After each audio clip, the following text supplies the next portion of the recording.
creating new habits. That is going to be the topic of this episode of Chi Life.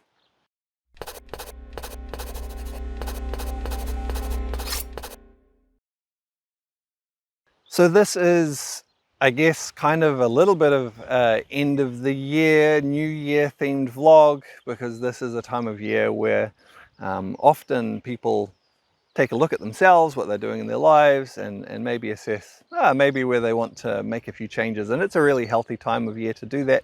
Of course, we don't have to wait until New Year's to make these sorts of changes. So you can, if you're watching this vlog any time of year, hopefully it'll be useful to you. When you feel the inspiration, the willingness, the desire to make a change, that's often a good time to look at how you can do that.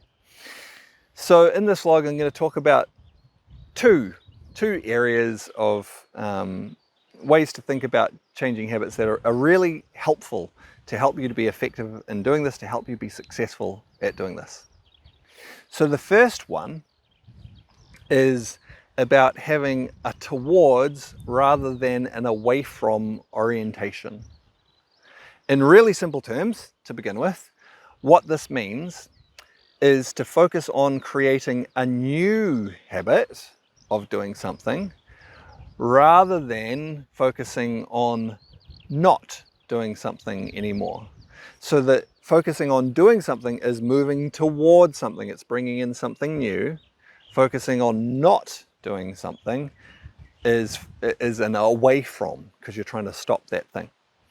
Now, there's nothing wrong with wanting to stop doing something, of course, but often focusing on doing something new is an easier way to accomplish that naturally than focusing on not doing something anymore. And it's inherent with this towards versus away from orientation. When our orientation, our mental orientation, our energetic orientation is away from something, it means we're still focusing on it to some extent, because we're trying to get away from it, we're trying to stop it, but we're putting our focus on it, and where our attention goes, our energy tends to flow. A common saying I've mentioned a lot of times in this vlog. And so we're still feeding energy into that thing, that activity, that situation, whatever it is, that behavior that we're wanting to get away from, to stop. By having our focus on getting away from it, we're actually reinforcing it to some extent. You can think of this, well, in many ways, just of sending energy there, therefore strengthening it. You could also think of this just in terms of like, physical movement through an environment. If I'm focused too much on getting away from something, that means potentially I'm looking back at it, right? Because where's that thing I'm trying to get away from? Oh yeah, I'm trying to get away from it, look back at it. I'm trying to get away from it, look back at it. If you're looking back at it all the time, one, it slows you down.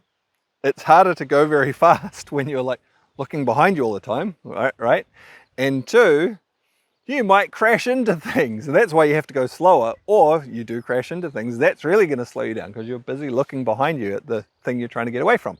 Makes it hard to get away from it, right?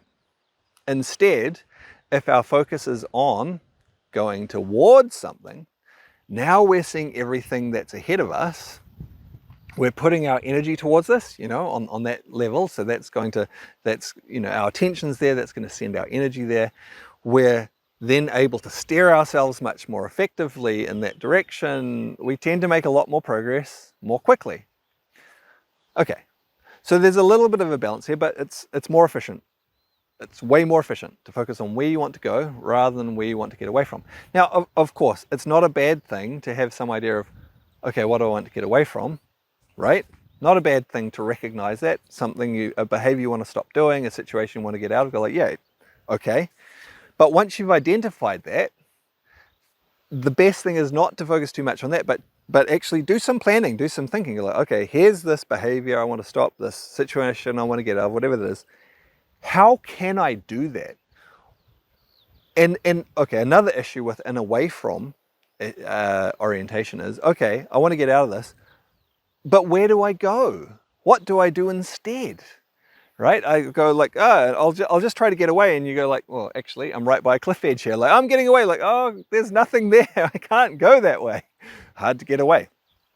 What we need to do is take some time. It's like, where do I want to go instead? What What kind of behavior do I want to have instead? What kind of situation do I want to have instead?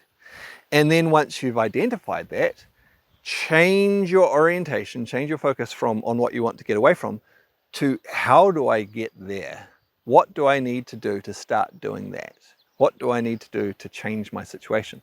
And then all of your energy can go into that, and you're naturally getting away from the thing that you want to get away from, behavior, situation, whatever it is, much more efficiently, much more powerfully, because you've chosen where you want to go. You can steer yourself around obstacles, not crash into things. You can run faster or walk faster, you know, whatever it is, because you know where you're going. Yeah? Real power in having a towards rather than an away from orientation. Again, not denying, not downplaying the importance of sometimes noticing there's something I need to change. Notice that. Have a desire to get away from it, but then steer in a towards way. You can even from time to time, while you've got your new towards positive orientation, reassess from time to time, like, hey, is this doing what I hoped it would do? Oh, have a look back. Am I actually getting away from that? Has it changed? That's okay. Yeah, reassess from time to time, but then put your energy into where you want to go. So what this means in terms of changing habits is, maybe identify something you want to change and then go like, okay, what can I replace that with? What would that be healthy for me to do instead? And go, my focus is going to be doing this new thing. And what typically that will do is it will actually just start to displace whatever the old behavior was, and you won't do it anymore because you're doing something new instead.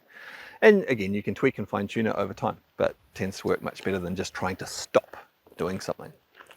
Okay, the other principle that I'd like to cover is small steps rather than huge ones.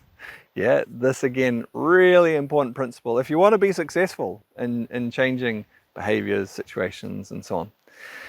Because if we go, right, I want to do this, and you set some massive, massive step that's what I want, this is what I'm going to do, and you're like, okay, try and jump up there. Oh, can't make it. Try and jump up there. Oh, can't make it. Oh, and you get frustrated, and you put so much effort trying to get up to this, like, but this is the thing that I want. This is too hard. Often you're not actually going to make any progress. You're going to fall back exactly as you were, but having put in a whole lot of mental, maybe physical effort as well. If instead of that you go like, okay, I want to get to here, but what are some steps I can take to get there, rather than thinking you can get all the way there, like, oh yeah, I can do that one. Oh, that wasn't so bad. Oh yeah, I can do that one. Whoop, that wasn't so bad. Yep.